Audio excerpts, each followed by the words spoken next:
আমি আজকে বলে যাচ্ছি, আমার হয়াত কতটুকু আছে জানি না। যদি এই নির্বাচনে বাংলার মানুষ যদি ভুল করে, তবে এই বাংলাদেশ হবে ইসরায়েলের প্যালেস্টাইনের যুদ্ধের মতো করে একটি যুদ্ধক্ষেত্র। ওই হিন্দুস্তান আমাদের উপর যুদ্ধ চাপিয়ে দেবে। রাসূলুল্লাহ সাল্লাল্লাহু আলাইহি ওয়াসাল্লামের যেই হাদিস, গাজওয়ায়ে হিন্দের মতো করে আমাদের এই দেশের মধ্যে আমাদেরকে ইসরায়েলের ইহুদি গোষ্ঠীরা আমাদের উপর এমন যুদ্ধ চাপিয়ে যাবে, আমরা আর চোখ তুলে দুনিয়াতে থাকাতে পারবো না।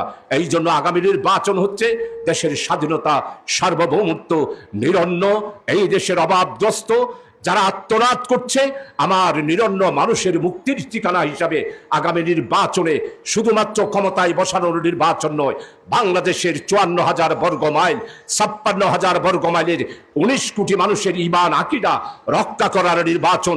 তাই আপনারা যারা যুবক ভাইরা রয়েছেন, অবিবাহিত ভাই যারা রয়েছেন, তাবার সবার কাছে আবেদন জানাবো, আমরা তো মুরব্বীরা দুনিয়া থেকে চলে যাব। আগামী দিনের নতুন একটি বাংলাদেশ যদি আপনাদেরকে দিতে না পারি, তাহলে আপনারা যুবক ভাইয়েরা প্যালেস্টাইনে, ফিলিস্তিনে ওই শিশু কিশোররা, যুবকেরা যেভাবে নিরন্নভাবে শুধু অন্যের জন্য দাঁড়িয়ে থাকে, আমাদের বাংলাদেশেও ঠিক সেভাবে দাঁড়িয়ে থাকতে হবে। ক্ষুধার্ত অবস্থায় আমরা অন্ন পাবো না, আমাদেরকে আধিপত্যবাদী ভারত আমাদের দেশকে ধ্বংস করে দেবে।